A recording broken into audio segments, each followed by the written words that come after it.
pagi anak-anak. Pagi Bu. Apa kabarnya? Baik. Oke, sebelum kita memulai pembelajaran pada pagi hari ini, untuk ketua kelas mohon untuk memimpin teman-temannya untuk berdoa. Silahkan. Siap gerak berdoa mulai.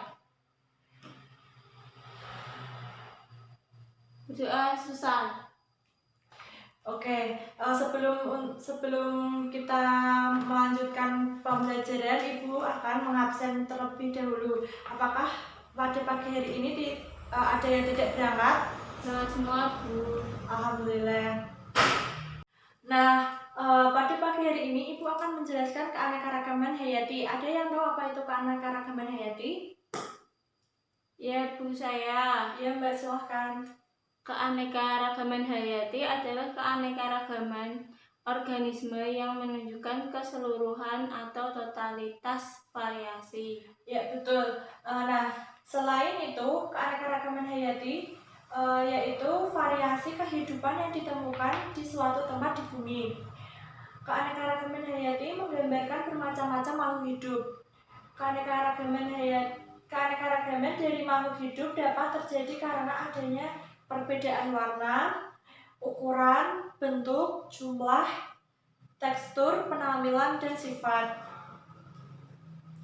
Nah, yang selanjutnya jenis-jenis keanekaragaman hayati. Jenis-jenis keanekaragaman hayati dibagi menjadi 3. Yang pertama yaitu keanekaragaman gen atau genetika. Yang kedua yaitu keanekaragaman jenis atau spesies. Yang ketiga yaitu keanekaragaman ekosistem. Nah, ada yang tahu apa itu keanekaragaman gen?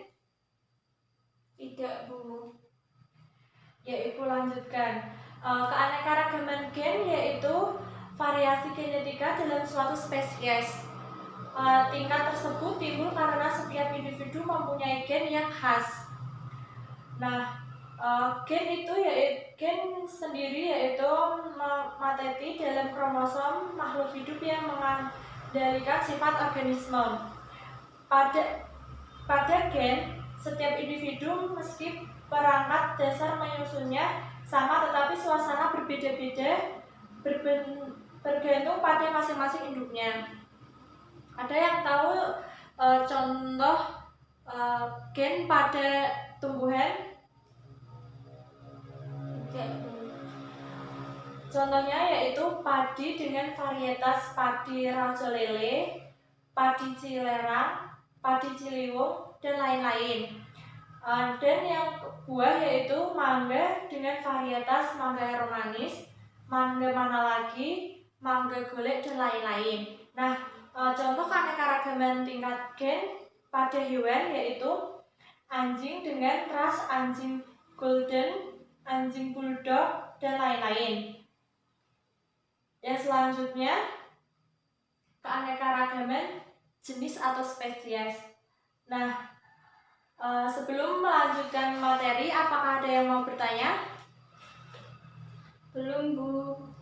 Ya, Ibu akan lanjutkan. Nah, keanekaragaman jenis atau spesies ini dapat ditemukan pada komunitas atau kelompok berbagai spesies makhluk hidup dalam genus atau famili yang sama dengan tempat. Biasanya semakin jauh dari kehidupan manusia. Contohnya itu di hutan atau di kebun.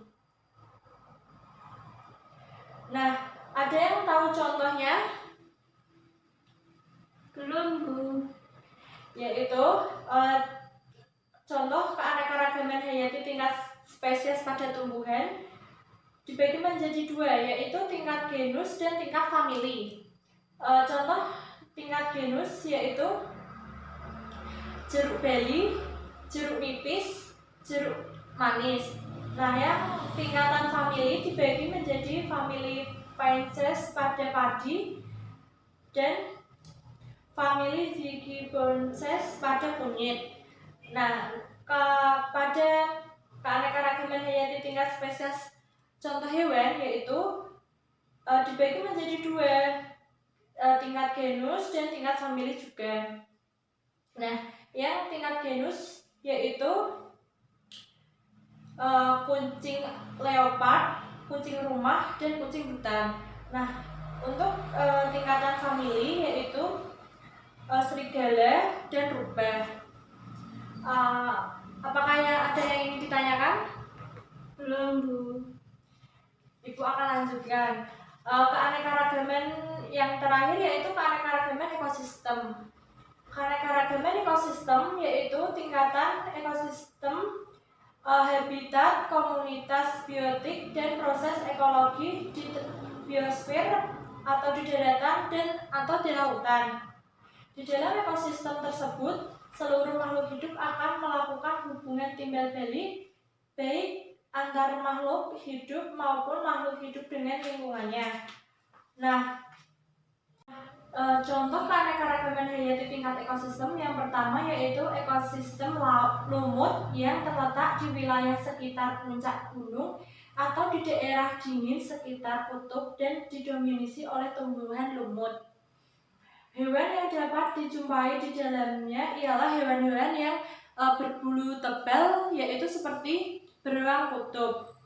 Nah, yang kedua yaitu ekosistem hutan hujan tropis yang ditumbuhi beragam pohon, liana, dan epifit. Hewan yang hidup di dalamnya yaitu biasanya kera gitu. Nah, yang ketiga yaitu ekosistem padang rumput yang terdapat di wilayah kering di ketinggian sekitar 4000 mdpl dan didominasi oleh rumput-rumputan. Pada ekosistem ini hidup mamalia besar seperti karnivora, terus dan herbivora. Nah, yang terakhir yaitu ada yang tahu? Ekosistem gurun, Bu. Ya, apa itu ekosistem gurun, Mbak? Ekosistem gurun yang memiliki perbedaan suhu mencolok antara siang dan malam. Contoh tumbuhannya? Kaktus. Ya benar. Kalau contoh hewannya? Reptil atau mamalia kecil. Ya, betul sekali. Nah, selanjutnya yaitu manfaat keanekaragaman hayati bagi manusia dan lingkungan antara lain. Yang pertama, meningkatkan produktivitas ekosistem masing-masing spesies. Tidak peduli seberapa kecil, semua memiliki peran penting dalam ekosistem tersebut. Contohnya, banyak jumlah spesies tanaman yang memiliki potensi sebagai obat-obatan mengurangi dampak perubahan iklim. Yang kedua yaitu ekosistem hutan hujan Indonesia kaya akan beragam spesies. Hilangnya hutan bakau akan berdampak negatif karena itu sama saja menghilangkan manfaat hutan bakau. Nah, yang ketiga yaitu terkelolanya sumber daya alam dengan baik dan memberikan banyak manfaat bagi kesehatan manusia.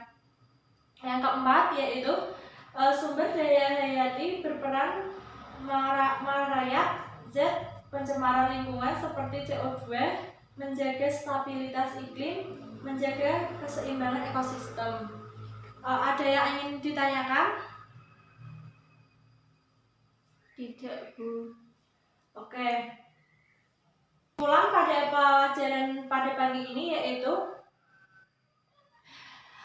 keanekaragaman hayati yaitu makhluk hidup berdasarkan perbedaan ciri yang dapat diketahui oleh observasi. Nah, keanekaragaman hayati sangat penting bagi kelangsungan dan kelestarian makhluk hidup. Keanekaragaman dapat terjadi akibat proses evolusi dan adaptasi. Evolusi perubahan yang terjadi dalam waktu lama yang akan membentuk makhluk hidup berbeda dengan asalnya sehingga menimbulkan spesies baru. Sedangkan adaptasi adalah proses penyesuaian diri terhadap lingkungan yang berbeda dan akan menghasilkan makhluk hidup yang berbeda pula. Sekian dari materi dari Ibu. Kalau tidak ada yang ingin ditanyakan, Ibu cukupkan sampai di sini. Jangan lupa belajar. Wassalamualaikum warahmatullahi wabarakatuh. Waalaikumsalam warahmatullahi wabarakatuh. La la la.